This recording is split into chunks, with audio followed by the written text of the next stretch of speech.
हे आज झालेलं आहे. आपण प्रार्थना करू.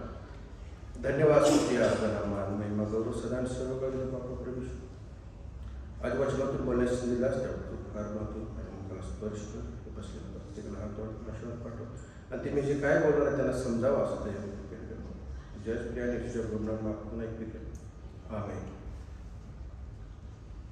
या नवीन वर्षामध्ये पदार्पण झाले असताना जुन्या वर्षामध्ये आपल्याला काही चढ उतार आला असतील.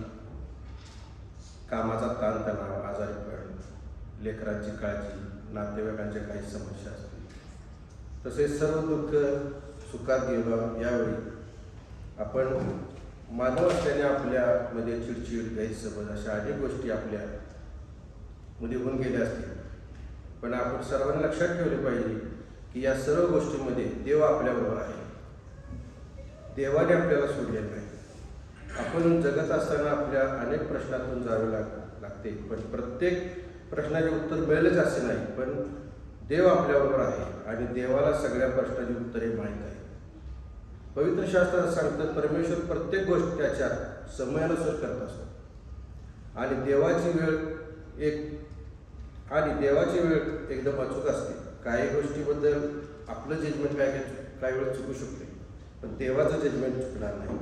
म्हणून दावीद राजा म्हणतो, मी धीर धरून परमेश्वराची वाट पाहिली. यासाठी आपल्या देखील जीवनामध्ये संयम असणं गरजेचं आहे. संयम म्हणजे शांत बसणे नाही. संयम म्हणजे देवावर अवलंबून राहणे, देवाची वाट पाहणे. संयम आपण ठेवला तर आपोआप आपल्या जीवनामध्ये बदल घडून येईल. तर या नवीन वर्षामध्ये आपण सर्वांचे पदार्पण झालेलं आहे आणि 1 तारखेला आपण सर्वांना शुभेच्छा दिल्या.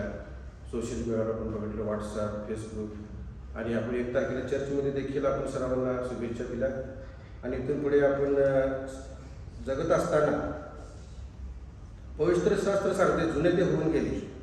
आता नवीन वर्षामध्ये आपण प्रभू येशू ख्रिस्ताच्या नावामध्ये आपली आध्यात्मिक वाढ करूया. तसेच जेवढा आपण नम्रपणे वागण्याचा प्रयत्न करता येईल तितके गरजेचे आहे. आणि विशेष म्हणजे क्षमा करणे. या नवीन वर्षामध्ये जुन्या गोष्टी लक्षात न आणता प्रभू येशूच्या नावामध्ये एकमेकांना क्षमा करणे, वचनामध्ये वाढ करूया. यासाठी आपण आपल्या पवित्र शास्त्रामधून 5 गोष्टी थोडक्यात पाहूया. यशया याचा 43वा अध्याय, यातील 18वा अध्याय 43वा अध्याय 18 वचन.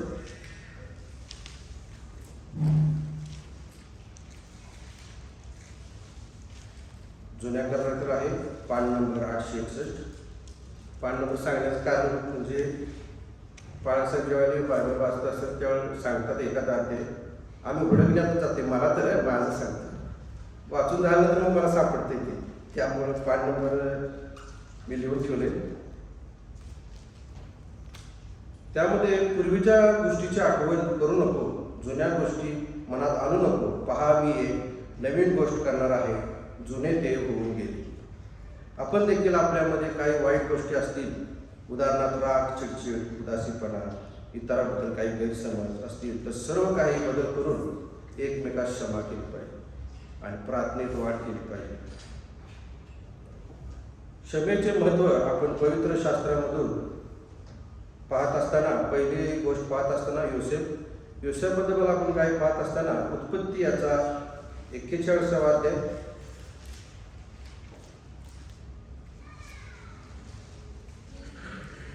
यातील 91 वचन वाचतो. योसेफाने आपल्या पहिल्या मुलाचे नाव मनस्से ठेवले, कारण तो म्हणाला, देवाने माझ्या सर्व क्लेशाचा व माझ्या पितृग्रहाचा मला विसर पडला आहे. यामध्ये योसेफाने आपल्या पहिल्या मुलाचे नाव मनस्से असे ठेवले. मनस्से म्हणजे विसर पडणारा असे ठेवले, कारण आपल्या सर्वांना माहीत आहे की योसेफाला आपल्या भावंडाने फार त्रास दिला होता. त्याच्या भावाने त्याला मिस्री लोकांस विकले होते. ते तो सर्व विसरून गेला आणि उत्पत्ती 45 याच्यातील 5वा वचन, तुम्ही मला या देशात विकून टाकले, याबद्दल आता काही दुःख करू नका आणि संताप करून घेऊ नका, कारण तुमचे प्राण वाचवावे म्हणून देवाने मला तुमच्या पुढे पाठवले.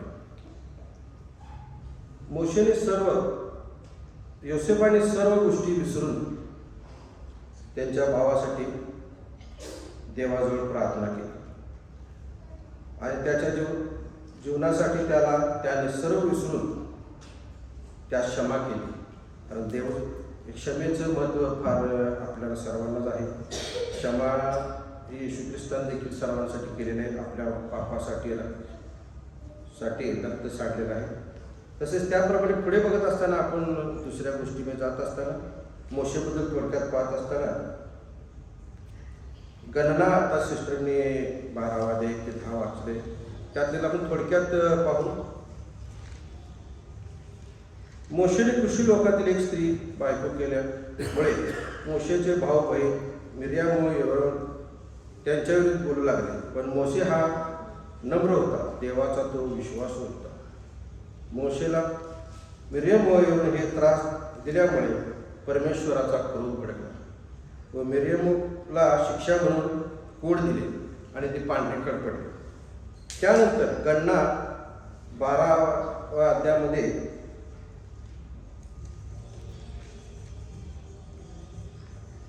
गणना 12:13 वचनमध्ये मग मोशेने परमेश्वराचा धावा केला की हे देवा, कृपा करून हिला बरे कर. कारण यावेळेस सुद्धा मोशेने त्यांना क्षमा केलेली आहे. तसेच त्याप्रमाणे आपण पुढे जात असताना तिसरी गोष्ट पाहत असताना 1 शमूएल याचा 19 अध्याय.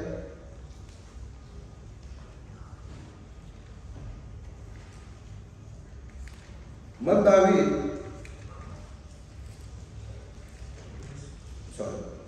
शौल दावीदा वध करायला पाहतो. शौलाने आपला पुत्र योनाथन व आपले सर्व सेवक यास सांगून ठेवले की दावीदास मारून टाकावे. पण शौलाचा पुत्र योनाथन याचे दावीदावर फारच बसले होते. आपण तिसऱ्या गोष्टीमध्ये बघत पाहतो, दावीदाला शौलाने फार त्रास दिला होता. आपण फार त्रास दिला. सर्व सेवकांना सांगून ठेवले की दावीदाला मारून टाकले. त्यानंतर शौल यांनी हातात भाला घेऊन दावीदाला मारून टाकावे असा प्रयत्न देखील केला होता. पण त्यावेळी दावीद तिथून पळून गेला होता. त्यानंतर देखील शौलाने ठरवलं की मी त्यास मारून टाकणार. पुढे शमूएल 2:9 अध्याय 1 ते 8 मध्ये आपण आता वाचून सिस्टरने वाचलेले आहे. त्यामध्ये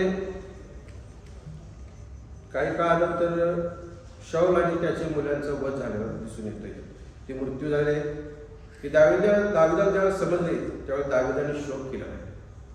शोक केल्यानंतर दावीद देखील यहुदा राष्ट्राचा राजा झाला होता त्यावेळेस. हे आपल्या सर्वांना माहीत आहे. दावीदाला इतका त्रास देऊन देखील शौलाने इतका त्रास झाला तरी सुद्धा दावीदाने शौलाच्या कुटुंबाला लोकांना आश्रय दिले. सर्व त्रास विसरून दावीद राजाने क्षमा केली. तसेच शमूएल 2:9 अध्याय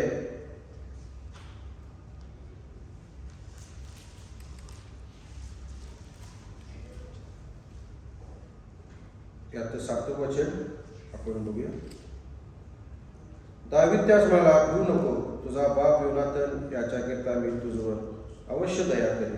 तुझा बाप शाऊल याची सर्व जण तुला परत देईल आणि तू नित्य माझ्या पंक्तीस भोजन करावे.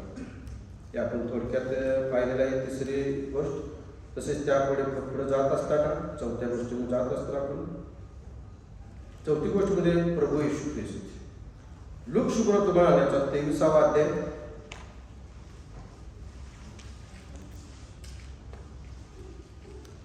यातील 22 ते 25 वाचून पाहू. तो त्यांना तिसऱ्यांदा म्हणाला, का बरे त्याने काय वाईट केले आहे? त्याच्याकडे मरणदंड होण्यासारखा काही दोष मला सापडला नाही, म्हणून मी याला फटके मारून सोडून देतो.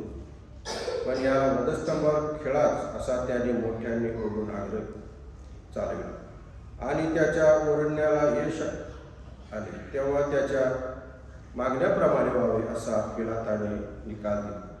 नंतर दंगा व खून या संबंधात तुरुंगात टाकलेल्या त्याने मागितले होते. त्याला त्याने सोडून दिले आणि येशूला त्याच्या मर्जीवर सोडून दिले. यात आपण पाहतो, त्यात असे झाले की पिलात म्हणाला, येशूने काही वाईट केले आहे असं मला काय वाटत नाही. मरणदंड होण्यासारखा काही दोष मला सापडत नाही. पण लोकांनी येशूला वधस्तंभावर खेळा असा मोठ्याने आग्रह केला. त्यानंतर येशूचा छळ झाला, वधस्तंभावर येशूला खेळले. त्याने सर्व वेदना सहन केल्या व आपण पाहतो लूक 23 34 वचन, तेव्हा येशू म्हणाला, हे बाप्पा, यांना क्षमा कर, कारण ते काय करतात त्यांना समजत नाही. प्रभू येशू ख्रिस्ताने या सर्व गोष्टीची त्याने सर्वांना क्षमा केलेली आहे आणि क्षमेतून प्रभू येशू ख्रिस्ताने सर्वांना पापमुक्त केलेलं आहे. तसेच आपण 5वी पुढील गोष्ट बघत असताना प्रेषितांचे कृत्ये याचा 8वा अध्याय,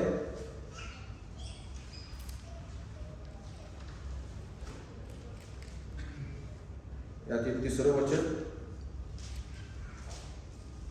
इकडे शाऊल मंडळीस हैराण करून लागला. तो घरोघर जाऊन पुरुषांना व स्त्रियांनाही धरून आणून तुरुंगात टाकीत असे. शाऊलाची गोष्ट आपल्या सर्वांना माहीत आहे. शाऊलाच्या नंतर पौल झाला आणि घरोघरी जाऊन मंडळीस हैराण करून त्रास देत असे व तुरुंगात टाकीत असे. पण पुढे आपण प्रेषितांची कृत्ये 9 त्यातील 3 ते 5. मग जाता जाता असे झाले की तो दिमिक्काजवळ येऊन पोचला. त्यावेळी अकस्मात त्याच्या सभोवती आकाशातून प्रकाश चमकला. तेव्हा तो जमीन पडला आणि त्याने अशी वाणी आपणाबरोबर बोलताना केली की, शौला शौला, माझा छळ का करतोस? तेव्हा तो म्हणाला, प्रभू, तू कोण आहेस? त्याने म्हटले, ज्या येशूचा तू छळ करतोस तो मीच आहे. त्यावेळी प्रभूने त्याला दर्शन दिलेलं आहे आणि त्यावेळी आपण पाहतो की शौलाचा बदल झालेला दिसून येतो. देवाला कोणतीही गोष्ट शक्य नाही. त्यावेळी त्याने बदल घडवून आणलेला आहे शौलाचा पौलामध्ये. त्यापुढे पुढे बघत असताना फिलिप्पियस पत्र याचा 3रा अध्याय 13 ते 14. बंधुनो, मी अद्यापि ते आपल्या कण्यात घेतले असे माहीत नाही, तर मागील गोष्टीकडे दुर्लक्ष करून व पुढील गोष्टीकडे लक्ष लावून ख्रिस्त येशूच्या काही देवाचे जे वरील पाचारण त्यासंबंधीचे बक्षीस मिळवण्यासाठी मर्यादेवरील खुणेकडे मी धावतो. हेच एक माझे काम.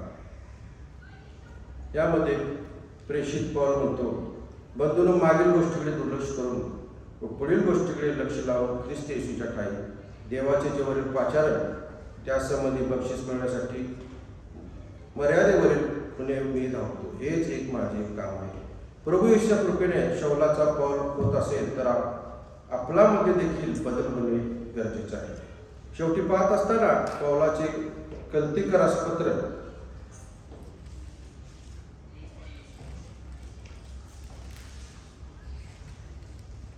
याचा 1ला अध्याय 21 ते 22 वाचू. तुम्ही पूर्वी परके व दुष्कर्मी करे मनाने वैरी झाला होता, त्या तुमचा आता त्याने स्वतःच्या रक्तमासाच्या देहाने मरणाच्या द्वारे समेट केला आहे, यासाठी की त्याने तुम्हाला पवित्र, निष्कलंक व निर्दोष असे आपणासमोर उभे करावे. प्रभू येशूची कृपा आपल्यामध्ये सदैव आहे. आपल्यामध्ये काही चांगले नसताना देखील आपल्याला पवित्र केले, त्याच्या पुत्राच्या रक्ताने आपल्याला धुतले. इफिसकरास पत्र याचा 2रा अध्याय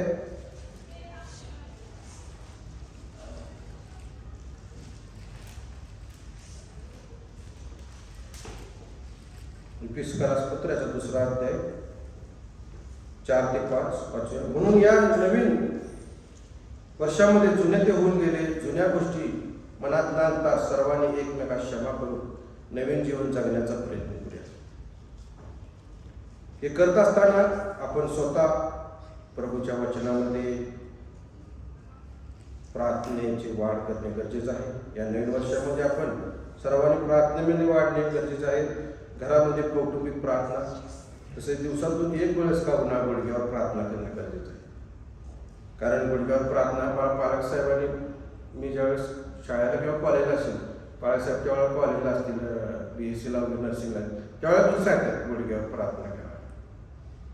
आणि गुडघ्यावर प्रार्थना ही फार महत्त्वाची आहे. आणि प्रत्येकाने दिवसभर करू नका, काही 1 मिनिटासाठी का होणार, देव फार बदल घडवून आणतात आपल्या जीवनामध्ये. आपण देखील काही चुकलं असेल तर एकमेकांची क्षमा करून देवाची सुवार्ता करत राहावे. तसेच आपल्याला प्रत्येकाला देवाने वेगवेगळे दान दिले, त्या दानाचा वापर आपण प्रभूच्या सेवेसाठी करूया. आणि त्या हे करत असताना आपण जर वाढलो तर लेकरं सुद्धा आपल्या प्रभूमध्ये वाढणार आहेत आणि त्यांच्यात देखील देवाचे हे वाढणार आहे, आपल्या वचनाद्वारे ते वाढणार आहेत. आणि आपण शक्यतो जगिक गोष्टीकडे जास्त लागलेलं आहे, माणसाच्या लोकांच्या मागं, तर आपण तसं न करता आपण देवाच्या मागं लागलो तर माणसं आपल्या मागे. त्यामुळं आणि ते करत असताना आधी स्वतःमध्ये बदल करणं गरजेचं आहे, मग कुटुंब, मग समाज.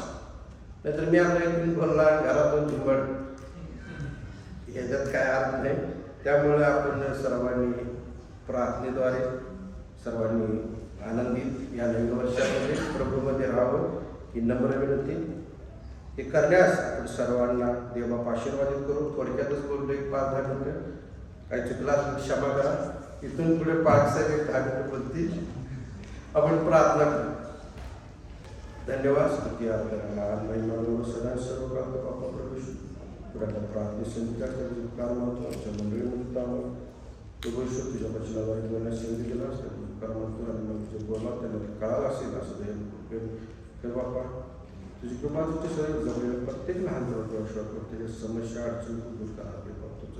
तुझ्याच प्रियानुसार बोलणार